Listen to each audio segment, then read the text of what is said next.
രക്ഷിക്ക്. ഇതാണ് എന്റെ കുടുംബം, എന്റെ സന്തോഷം. ചട്ടമ്പി പാറു ഇന്നു മുതൽ എല്ലാ ദിവസവും രാത്രി 7:30 നമ്മുടെ സ്വന്തം സൂര്യ ടിവിയിൽ. ജേഷേ,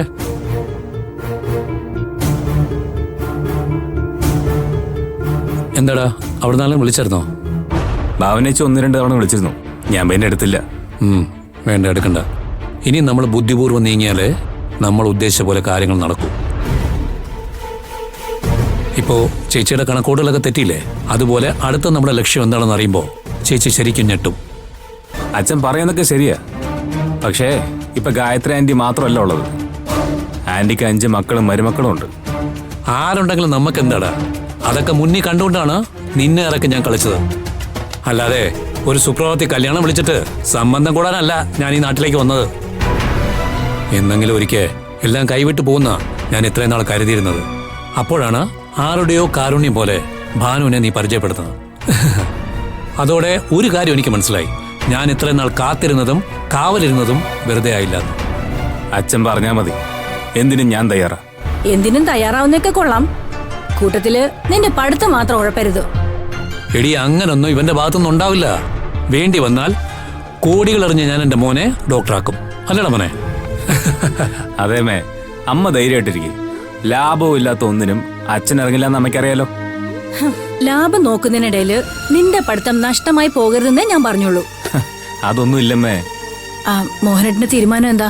നമ്മൾ ചോദിച്ച സ്ത്രീധനം ഭാനുവിന് വേണ്ടി അവർ തരുമെന്ന് തോന്നുന്നുണ്ടോ? തരും രാജി, തന്നേ പറ്റൂ. അതെന്താ മോഹനേട്ടന് ഇത്ര ഉറപ്പ്? നമ്മുടെ ഈ മോനുണ്ടല്ലോ, ഇവൻ വെറുമൊരു MBBS സ്റ്റുഡന്റ് അല്ല. ഇവനെ നല്ല ഒന്നാം തരം ഒരു തന്ത്രശാലി കൂടെയാ. നമ്മളൊരു വഴി പറഞ്ഞു കൊടുത്താൽ മാത്രം മതി, ഇവൻ ആ വഴി പോകും. പോയിട്ട് വേറൊരു വഴിയും കണ്ടുപിടിച്ചിട്ട് വരും. എനിക്കൊന്നും മനസ്സിലാവുന്നില്ല. തൽക്കാലം നീ ഇത്രയും മനസ്സിലാക്കിയാൽ മതി. പിന്നൊരു കാര്യം മാത്രം ഞാൻ പറയാം, നമ്മൾ ആഗ്രഹിച്ചത് നമ്മുടെ കയ്യിൽ തന്നെ വന്ന് ചേരും. അതുപോലെ നടന്നാ മതി. നടക്കും രാജി, അതിനുള്ള എല്ലാ കരുക്കളും ഞാൻ നീക്കി കഴിഞ്ഞു. പിന്നെ നിന്റെ ഏറ്റവും വലിയ ആഗ്രഹമായിരുന്നല്ലോ ഇവൻ കെട്ടുന്ന പെണ്ണും ഒരു ഡോക്ടർ ആയിരിക്കണമെന്ന്. ഇപ്പോ അതും ഓക്കെ ഇല്ലേ? അമ്മയെക്കാൾ ആഗ്രഹം അച്ഛമ്മയ്ക്കാണ് അച്ഛാ. ഡോക്ടർ ആയില്ലെങ്കിലേ എന്നോട് കല്യാണം കഴിക്കണ്ടെന്ന് അച്ഛമ്മ പറയുന്നു. അപ്പൊ ഞാൻ ഒറ്റയ്ക്കല്ലെന്ന് മനസ്സിലായില്ലേ?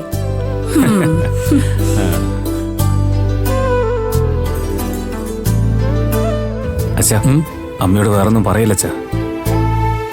നീ എന്താടാ അങ്ങനെ പറഞ്ഞത്? ഞാൻ പറയൂ, സീക്രട്ടായിട്ട് വെക്കേണ്ടത് സീക്രട്ടായിട്ട് വെക്കണം. എന്തായാലും ഇനി ഭാവന വിളിച്ച ഫോൺ എടുത്ത് സംസാരിക്കണം. ശരി അച്ഛാ. എന്നിട്ട് ഞാൻ പറയുന്നത് പോലെ പറയണം.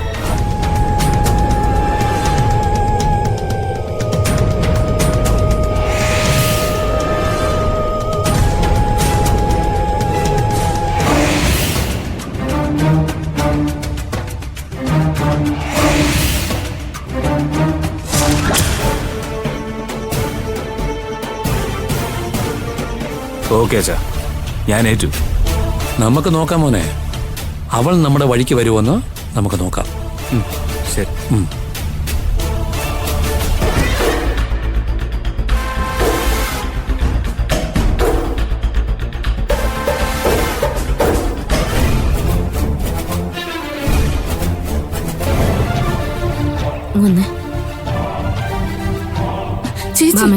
ആദ്യം നീ നിന്നോട് തന്നെ ചോദിക്കണം, നീ ചോദിക്കാൻ പോകുന്നത് നിനക്ക് ചോദിക്കാൻ അർഹതപ്പെട്ട ചോദ്യം തന്നെയാണോന്ന്. എന്താ ചേച്ചി? നീ എന്ത് ഷോയാ ഭാമയെ കാണിച്ചത്? ഭാനു ഒരാളെ സ്നേഹിച്ചു എന്നൊരു തെറ്റ് മാത്രമേ ചെയ്തിട്ടുള്ളൂ. പക്ഷെ നീ ചെയ്ത എന്താന്ന് ഞാൻ പറയണോ? ഇതിപ്പോ ചില രാഷ്ട്രീയക്കാരെ പോലെയായി. ജയിച്ചു കഴിഞ്ഞാൽ പിന്നെ സ്വന്തം മണ്ഡലം പോലും ഓർമ്മ കാണില്ല.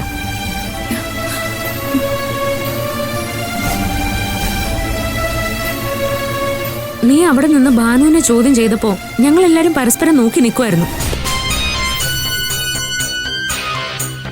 എന്നാലും വന്ന വഴി ഇത്ര പെട്ടെന്ന് മറക്കാൻ പറ്റുമോ? യാദൃശ്ചികമായിട്ടാണെങ്കിലും ഭാനു കണ്ടെത്തിയത് അവളുടെ സ്വന്തം മുറച്ചിറക്കിനെ തന്നെയാ. അപ്പൊ പിന്നെ കൈവിട്ട് കളയണ്ടെന്ന് ഞങ്ങളും അങ്ങ് തീരുമാനിച്ചു. അതിനെക്കുറിച്ച് ആലോചിക്കാൻ വേണ്ടിയിട്ടാ അമ്മ നിങ്ങളോട് വരാൻ പറഞ്ഞത്. അപ്പോ നീ നിന്റെ യഥാർത്ഥ സ്വഭാവം അവിടെ വന്ന് കാണിച്ചു. എടി, നിന്റെ പ്രകടനം കണ്ട് അഭി പോലും എന്ത് ചെയ്യണോന്നറിയാതെ അവിടെ ഇരുന്ന് ഒരുങ്ങുന്നുണ്ടായിരുന്നു.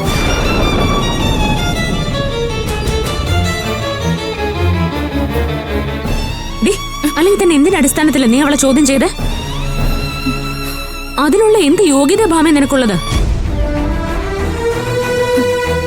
എനിക്ക് സംഭവിച്ചതുപോലെ അവൾക്ക് സംഭവിക്കാതിരിക്കാം.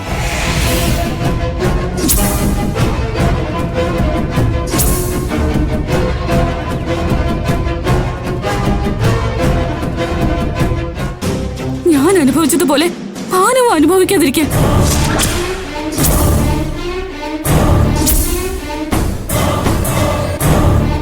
എനിക്ക് കിട്ടിയതുപോലൊരു അമ്മയമ്മയെ അവൾക്കും കിട്ടാതിരിക്കാൻ.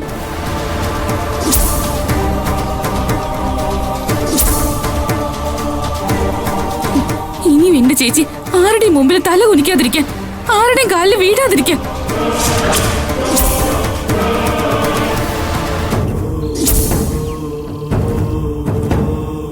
എനിക്ക് പറ്റിയ തെറ്റിനെ മറച്ചു പിടിച്ചുകൊണ്ട് ഞാൻ അനുഭവിച്ച വേദനകൾ മാത്രം ഓർമ്മിച്ചുകൊണ്ട ചേച്ചി ഞാൻ അവളോട് ഇത്രയും സംസാരിച്ച.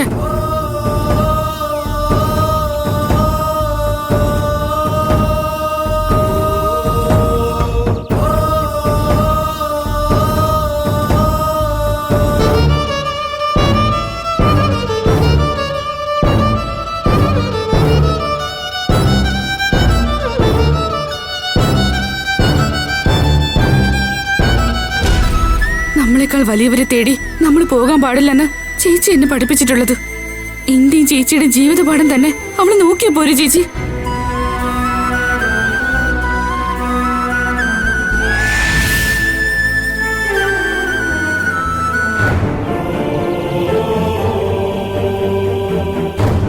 സൂര്യേട്ടനെയും അഭിയേയും പോലെ പ്രണയിച്ചവളെ നെഞ്ചോട് ചേർത്ത് പിടിക്കുന്നവനാണ് ഭാനു കണ്ടുപിടിച്ച ചെറുപ്പക്കാരനെങ്കിൽ സന്തോഷമുള്ളു ചേച്ചി. മറിച്ചാണെങ്കിൽ അവളുടെ ജീവിതം തന്നെ പോയില്ലേ.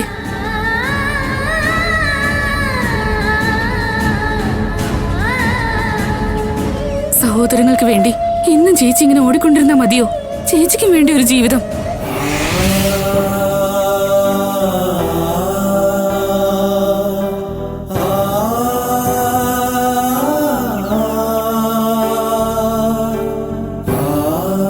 ഗർഭിണിയായ ചേച്ചി ഒരല്പം പോലും റെസ്റ്റ് ഇല്ലാതെ ഇപ്പോഴും സഹോദരങ്ങൾക്ക് വേണ്ടി ജീവിക്കുന്നത് കാണുമ്പോ വല്ലാത്ത വിഷമം തോന്നുന്നു ചേച്ചി.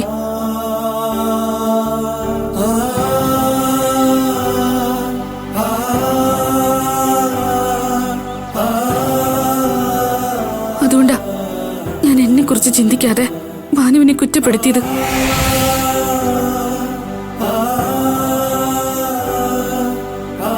ഈ ബന്ധം നല്ലതാണെങ്കിൽ സന്തോഷമുള്ളു ചേച്ചി.